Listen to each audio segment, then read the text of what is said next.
알파고들이 멋있긴 한데 남자 입장에서 부담스러운 이유는 뭐냐면 남자를 가르치려고 할 수 있고요. 자신의 기준을 남자한테 맞추라는 이런 생각을 하게 돼요. 남자 입장에서는 매력이기는커녕 마이너스의 요인이 되기도 하죠. 근데 여자들은 이걸 몰라. 대표님 진짜 답답해서 뭐 하나만 여쭤볼 게 있는데요. 또 뭐예요? 또 뭐 연애 상담이에요? 뭔데 또? 뭐가 그렇게 답답해? 그게 아니라 주변 여자분들이 진짜 많거든요. 맨날 똑같은 소리만 해요. 괜찮은 남자가 없다, 괜찮은 여자 없나. 그래서 저는 그거 들을 때마다 대한민국에 괜찮은 사람들 다 어디 갔나 라고 생각이 드는데 이게 진짜 말이 되는 거예요. 그거 쭉 들어온 레파토리 아니에요? 맨날 하는 얘기들? 근데 진짜 남자 입장에서 한 장을 노르시거든요. 여기 버젓이 남자가 있고 한데 제 앞에서 자꾸 없다고 하니까. 피디님, 지금부터 생각의 관점을 좀 바꿔야 돼. 괜찮은 남자가 없는 게 아니라 괜찮은 남자들이 여자들을 선택하지 않는 거죠. 도대체 무슨 말이에요? 바로 그거예요. 제가 이제 결정사를 하면서 수많은 커플들을 매칭을 시키잖아요. 그러면서 수많은 분석을 하면서 그런 데이터를 기반으로 왜 멀쩡한 남자들이 그런 여자들을 거르는지, 그리고 그렇게 걸러진 여자들이 왜 난 주변에 남자가 없을까, 이런 치명적인 착각을 하게 되는지, 저희가 이제 만남을 하고 나면 후기 시스템이 있잖아요. 그 후기 시스템의 피드백을 보면요, 이 여자분이 왜 안 되는지에 대해서 정말 적나라하게 볼 수가 있습니다. 그러니까 제가 하는 얘기는 단지 그냥 생각이 아니라요, 제가 이 일을 거의 20년 가까이 하면서 쌓은 데이터입니다. 그래서 그 5가지 큰 착각에 대해서 이야기해 볼게요. 아마 이 이야기를 듣다 보면 남자분들은 고개를 끄덕일 거고요, 여자분들은 씁쓸해하면서도 귀를 활짝 열게 될 겁니다. 첫 번째 착각입니다. 나의 커리어는 나의 가치라는 착각입니다. 이게 왜 문제냐면요, 20대 내내 여자들이 열심히 살아서 스펙도 쌓고 직장에서 인정도 받고 연봉도 올랐어. 이렇다 보니까 내가 아내로서의 배우자 시장 가치 역시 우상향했을 거라고 착각을 하게 되는 거죠. 내가 사회적으로 성취를 하면 할수록 그게 매력으로 어필할 거라는 생각을 하게 되는 거죠. 그래서 이걸로 나의 단점을 보완할 수 있을 거라는 이런 착각을 하게 돼요. 예를 들면 이런 거지. 내가 대기업 삼성에 다녀. 근데 내 나이는 35이야. 나이는 많지만 내가 삼성에 다니기 때문에 남자들이 나를 좋아할 거란 착각인 거죠. 근데 결혼 시장에서는 어떠냐면 남자한테 여자의 사회적 성공은 부가 옵션이지 핵심 가치가 아니란 얘기예요. 이걸 쉽게 얘기하면 남자 입장에서는 이 여자가 여자로서의 매력이 얼마 정도인지, 그리고 이 여자가 나를 얼마나 존중해주고 얼마나 좋은 성품을 가졌는지, 외모가 이쁜지, 나이가 어린지, 이거를 더 우선시한다는 거죠. 솔직히 알파걸이 멋있는 건 사실이에요. 하지만 멋있는 것 뿐이지 나와 결혼할 여자, 그게 동일한 건 아니라는 거지. 피디님은 돈을 좀 버는 남자 입장에서 어리고 예쁜 여자랑 결혼하고 싶어요? 돈 있는 여자랑 결혼하고 싶어요? 돈 보니까 예쁜 여자 만나야죠.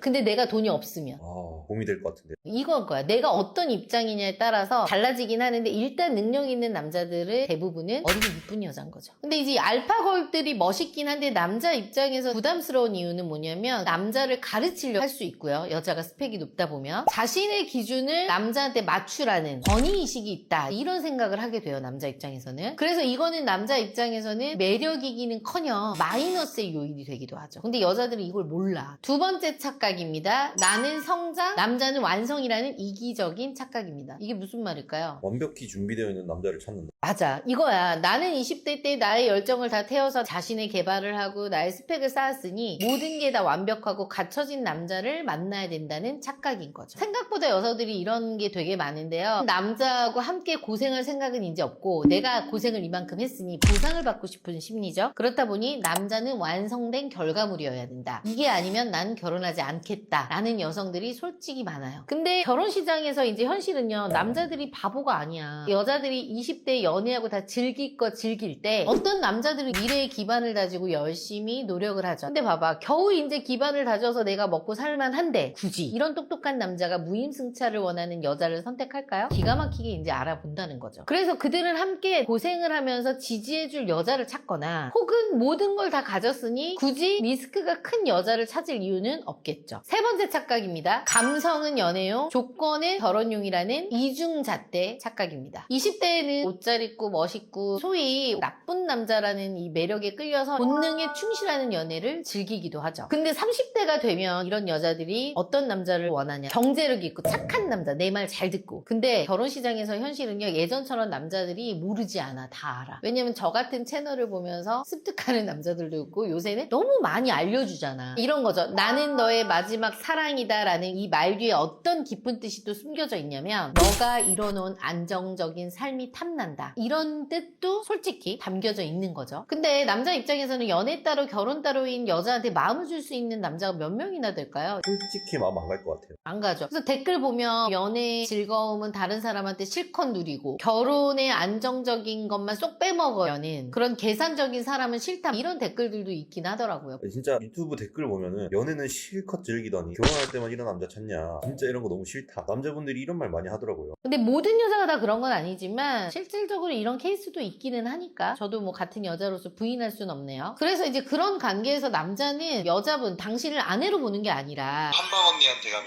결혼할 수 있나요? 물론이죠. 1대1로 꼼꼼하게 관리해주고 철저하게 객관화를 할 수 있는 피드백을 주고 매니저가 딱 달라붙어서 어떻게 해야 할지 컨설팅해주는 전문가를 찾아오세요. 한방 언니가 함께 고민하고 도와드리겠습니다. 자신의 조건을 보고 접근한 일종의 거래 대상으로 볼 수밖에 없습니다. 그래서 저희도 보면은 회사의 시등부자다 자수성가형 남자분들 오잖아요. 그럼 예를 들어 자산이 내가 80억이다 그러면 확 줄여서 누나 8억 이상으로 소개해주세요. 이렇게 해서 요새 똑똑한 남자들은 본인의 자산을 속이고 소개해달라 그래요. 이게 검증하려고 그러는 거죠? 이것만 보고 날 달려드는 게 싫은 거야. 네 번째 착각입니다. 과거의 상처는 이해받고 미래의 불안은 책임져 달라는 착각입니다. 여자분들 중에 이런 게 있어요. 과거 연애 트라우마 있는 거를 현재 남자를 만나서 상처를 치유받으려고 하는 여자분들도 있더라고요. 나의 감정적 결핍을 남자가 채워주길 바라는 의존형 여자들의 이야기죠. 동시에 그러면서 자신의 미래에 대한 경제적, 정서적 불안감을 남자가 모두 책임져주고 채워주길 바라는 거죠. 근데 진짜 공감되는 게 실제 연애할 때 남자는 감정 쓰레기통이라고 생각해가지고 이전 남자친구한테 받은 상처를 쓰레기통처럼 버린 여자들 있잖아요. 있죠. 오빠도 뭐 예전에 남자친구처럼 그럴까봐 나도 좀 겁이 났어. 그렇게 하지 마. 뭐 이러면서 그걸 연관 짓는 분들 있잖아. 제일 짜증나지. 그렇기 때문에 현실은요. 남자는 감정 쓰레기통이 아니다. 이거를 이미 다 알고 있어요. 경험을 해봤기 때문에. 그리고 해결사가 아니라는 거죠. 왜 본인의 상처를 아무 잘못도 없는 다음의 남자가 보다듬고 치유를 해줘야 되는지. 상담하다 보면 예전에 남자친구가 이러저러 해가지고 너무 상처를 받았어요. 앞으로 만날 남자는 저의 이런 상처를 보다듬어주고 책임져줄 수 있는 남자를 원해요. 저는 그런 얘기할 때마다 정말 어이가 없는 게 본인이 그거는 깨끗하게 해결을 하고 와서 다음 남자한테 피해를 안 줘야 되는데 왜 그게 일면식도 없는 다음 남자가 책임을 져줘야 됩니까? 그러니까 이런 거는 어떤 여자의 부류냐면 모든 걸 이해해준 아빠를 찾는 그런 여자들이 경우죠. 근데 남자들은 실질적으로 얘기하다 보면 정서적으로 건강하고 독립된 파트너를 찾는 거예요. 끊임없이 위로해주고 부양해야 되는 딸을 원하는 게 아니란 얘기죠. 그러니까 본인의 과거는 본인이 해결을 하고 미래는 본인이 책임질 수 있는 그런 여자를 찾습니다. 남자들 역시. 다섯 번째 착각입니다. 소개팅이 면접이라는 권위적인 착각입니다. 이런 경우 있어요. 저희가 이제 미팅 피드백을 듣잖아요. 어떤 여자분이 이제 팔짱을 끼고 남자가 얘기하는데 그래 너 한번 얘기해봐. 얼마나 웃긴지 얼마나 살았는지 내가 한번 들어볼게. 이러면서 계속 신문하듯이 얘기를 하더래요. 그러니까 그 남자분이 어떤 느낌이었냐면 야 어디 한번 나를 설득시켜봐. 나 예쁜 거 알지 너도. 그러니까 너의 매력을 증명해봐. 그럼 내가 너 다음 만남 해줄게. 약간 이런 느낌이 들었다고 하더라고. 그러니까 이런 여성분들은 대화를 이끌려는 노력이 없고 단답형. 그리고 남자가 얼마나 노력하는지를 시험하는 거죠. 근데 결혼 시장에서 현실은 어때요? 소개팅은요 각각 의뢰관계가 아니에요. 서로를 알아가는 상호 교류의 장인 거죠. 근데 이런 매력 없는 태도들은 어떤 생각까지 드냐면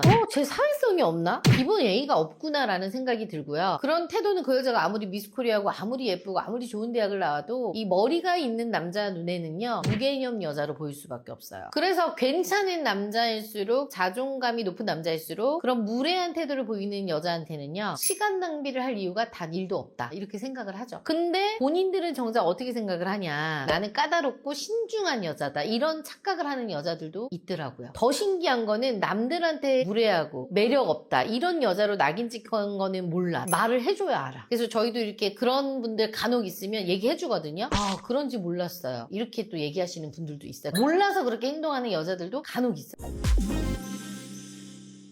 피디님들, 난 피디님들한테 묻고 싶은 게 있어. 내 자신에 대한 객관화가 얼마나 잘 돼 있나요? 저는 키가 작아서 인정합니다. 우리 피디님은요? 잘생겼다고 생각할 것 같은데?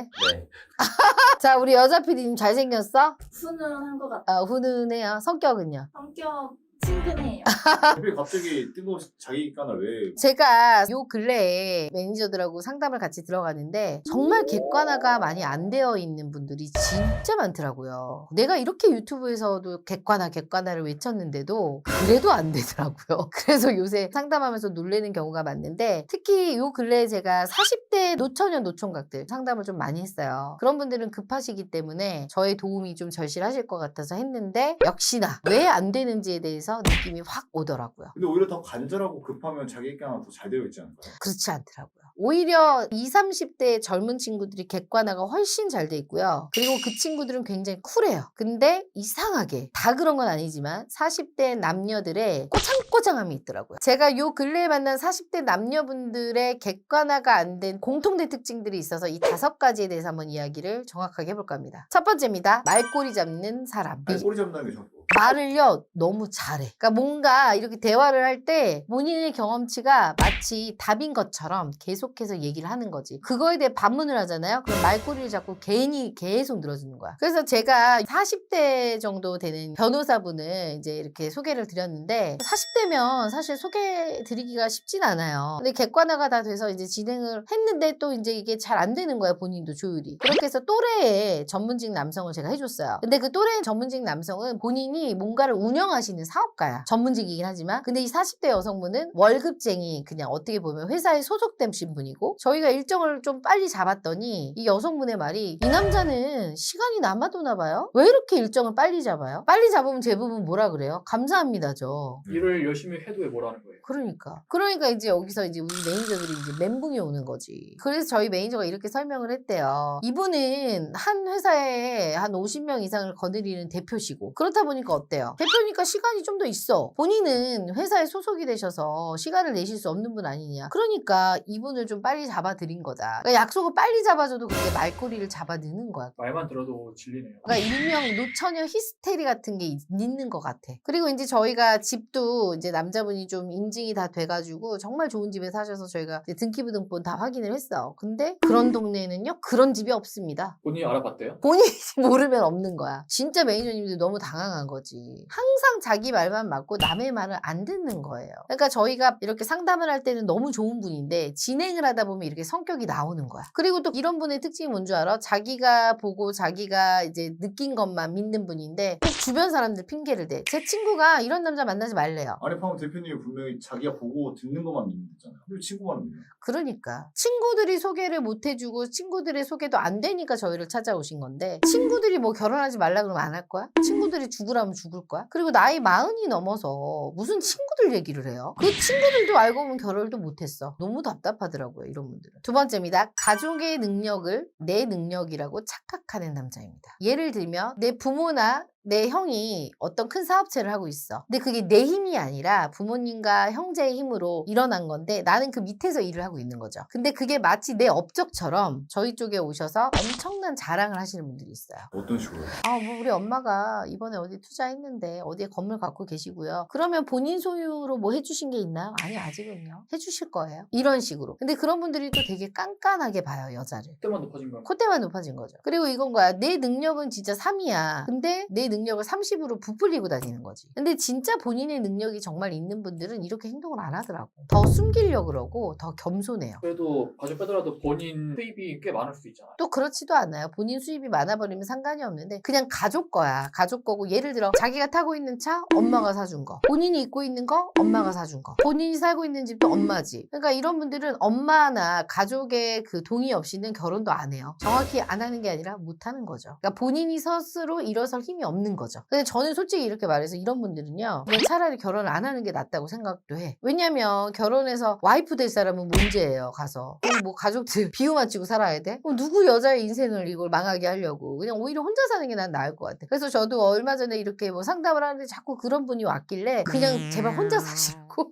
보냈어요? 보냈어요. 그냥. 내가 만약에 여동생이 있다면 난 너 소개 안 해준다. 그걸 면접에서 얘기를 해줘요. 그럼요. 면접에서 얘기를 해줘야 하니까. 세 번째입니다. 항상 남의 탓을 하시는 분입니다. 이런 분들이 있어요. 제가 저번에 여자친구를 만났는데 뭐 여자친구가 성격도 더럽고요.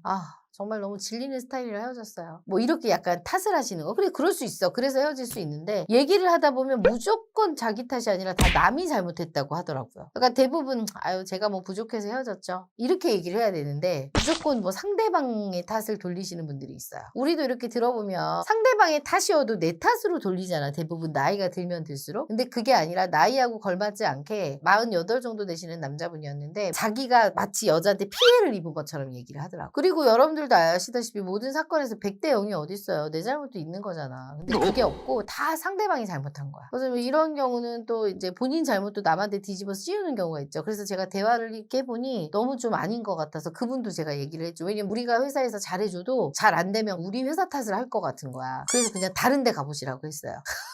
그러니까 저희도 회사에서 운영을 하면서 그 사람의 인성이 저도 사람을 만나보는데 왜 모르겠어요. 그러니까 당장의 매출에 눈이 멀어서 할 수는 있어. 근데 차라리 그런 분들을 우리가 정성을 쏟는 것보다는 얼마나 괜찮고 정상적인 분들이 많아요. 그런 분들한테 정성을 쏟는 게 훨씬 합리적이죠. 그리고 또 이런 분들의 특징이 뭔 줄 알아? 45, 46인데 연애 경험이 한 번도 없어요. 난 이것도 문제 있다고 생각해. 난 무지 답답하거든요. 근데 순수한 줄 알아 본인이. 그러니까 기본적으로 사회성이 부족한 분들 그런 느낌이에요. 그러니까 대화를 할 때도 제가 앞에 있는데 딴 데를 보고 얘기하신다거나 대답도 잘 안 하신다거나 그러니까 상담을 하러 왔는데 상담이 안 되는 거야. 그게 진짜 제가 솔직하게 말하면 내가 봤을 때 저 남자는 나는 못 만나겠다 라고 하시는 분이 저도 사람인지라 있지 왜 없겠어요. 뭐 주름 많고 나이 많이 들고 이런 건 사실 미용 시술로 바꿀 수 있는데 그 사람의 어두운 표정, 그 쎄한 느낌, 그리고 말투, 그 사람이 하는 행동 이런 것들을 보면 그냥 차라리 진행을 안 하는 게 낫겠다 하시는 분들이 꽤 있습니다. 네 번째입니다. 돈을 징그럽게 아주 칭하게 안 쓰는 사람입니다. 돈을 안 쓴다. 자, 이 의미가 뭘까? 짠돌이? 짠돌이도 아니야. 징그럽게 안 쓰는 거죠, 정말. 그러니까 이런 거예요. 예를 들어서 저희도 진행을 하면 진행 비용이 있잖아. 근데 진행 비용에 대해서 너무 아까워하는 거야. 그런 남자 만날 때 지하철 이용비 빼고는 써본 적이 없어요. 남자가 다 사니까. 제가 굳이 왜 여기다 돈을 써야 돼요? 이러신 분들도 있단 말이죠. 빈대, 그지근성이요. 그걸 자랑이라고 얘기하는 거예요. 그렇죠. 뭐 예를 들어 이런 거예요. 어떤 남자분은 저한테 오셔서 본인 스펙이 괜찮아. 5급 공무원인데 집도 있고 해요. 저는 뭐 30대 초반에 예쁜 여자를 해달라. 40대 이제 중후반이니까 집도 있는 여자 해줬으면 좋겠고 집안도 좋았으면 좋겠다. 그럼 이렇게 비용을 내셔라. 50만 원 낼 테니까 해주세요. 그러니까 서류 인증하는 비용만 내고 해달라. 이렇게 하시는 분들도 있어요. 회원 가입 비용 안 내고. 진행하려면 진행 비용을 내셔야죠. 제가 왜요? 저 정도 스펙이면 여자들이 줄을 서는데 이런 분들. 근데 그렇게 요구하는 거면은 딴 회사 그렇게 진행해봤기 때문에. 뭐 타 회사에서도 그렇게 진행을 해봤다고 하시더라고. 그래서 그냥 거기 가셔서 다시 진행하시라고 했어요. 그러니까 자기는 여자 만나면 뭐 밥값도 여자가 냈고요. 자기는 돈 안 쓴대. 안 써도 사람들이 자기한테 돈을 쓴대. 근데 그거를 너무 자랑처럼 얘기하는 거야. 없어 보이는 거죠. 자, 물어볼게. 여자하고 데이트하면서 여자한테 몇 시, 몇 분, 몇 초에 얼마를 썼는지 적어요? 그걸 왜 적어요? 저는 그거 적는 거 수첩으로 보여주신 분도 있어요. 뭐 예를 들어 6월 15일날 여자를 만났다. 6월 15일 커피숍 어디 3만 원. 2시 40분 어디 밥집 얼마. 원래 가계부 쓰는 분이 아닌데? 아닌데 더 소름 돋는 거 뭔지 알아? 여자가 나한테 얼마 썼는지 옆에다 적어놨어. 오늘 내가 쓴 돈은 뭐 55,000원, 여자가 나한테 쓴 돈은 10,000원 이런 식으로. 여자 PD님 내가 이런 남자야. 어떨 것 같아? 지겨울 것 같아. 남자가 돈을 많이 내는 게 당연한 건 아니야. 근데 너무 이렇게 심하게 돈에 대해서 집착을 하고 이렇게 각박하게 굴면 여자 입장에선 정내미가 떨어지죠. 5번째입니다. 본인의 얼굴은 안 되면서 상대방의 외모만 강요하는 사람. 제가 제일 답답한 경우가 이런 거야. 여자분인데 나이가 한 43 정도 됐어요. 모태솔로인데 진짜 그냥 평범해. 근데 키 183 이상해. 변우석. 그런 스타일을 해달래. 그럼 내가 물어봤어. 변우석 같은 남자를 해주면 그 남자의 마음을 살 그 자신이 있냐? 그것도 자신은 없대. 해봐야 안 돼. 근데 이런 분들의 공통적 특징이 연애를 한 번도 안 해보신 분들이에요. 그래서 저는 사실 40이 넘고 모쏠녀들이 오면 좀 불안해요. 항상 이런 얘기들 많이 하시니까. 그래서 제가 그냥 다음에는 상담 들어갈 때 거울을 이렇게 하고 보세요. 보여드리고 싶어. 그러니까 예쁘고 이런 분들이 와서 그런 얘기하면 그래 본인도 예쁘니까. 근데 이거를 너무 구체적으로 와서 결혼할 남자를 찾는데 이런 걸 요구하시는 분들은 그냥 차라리 제가 밖에 클럽을 가시라고 얘기를 드려요. 돈 여기다 쓰지 말고. 남자분들도 이제 거의 뭐 50대 다 돼가지고 오신 분들 중에 그렇게 이제 술집을 많이 다니신 분들이야. 뭐 여자분들 나오는. 그래서 이제 그런 데 눈이 맞춰져서 그런 여자들만 해달라 그래요. 그 사진을 보여주면서. 그러니까 연애는 안 해본 남자분들인데 그런 데서만 여자분을 만나 만난 거죠. 이해 기준이 그렇게 되어 있는 거야. 거기다 또 어떻게 돈 내니까 살갑게 해주지 여자분들이. 여기 와서 그런 여자분들을 찾으면 저희가 힘들죠. 그러니까 그거는 본인이 돈을 쓰면서 그 정도를 서비스를 받는 건데 착각을 하시더라고요. 저한테 와서 돈은 얼마든지 드릴게요. 그런 외모에 순수한 여자를 해달라고 하는데 그런 외모가 없을 뿐더러요. 그분들은 이제 어찌 보면은 그 틀에 맞춰서 꾸며진 분들이잖아. 근데 없어. 근데 그걸 해달라고 하면 못 해드려요. 그리고 이제 그런 여자분이 50 다 된 노총각에 배불뚝이에 머리숱도 없는 그런 남자를 왜 만나냐고. 입장 바꿔서 생각해봐. 그런 딸이 있다고 생각해봐봐요. 어때요 피디님들? 이렇게 자기 객관화가 너무 안 되신 분들의 사례를 들어봤더니 대표님 좀 일을 힘들게 하시는구나.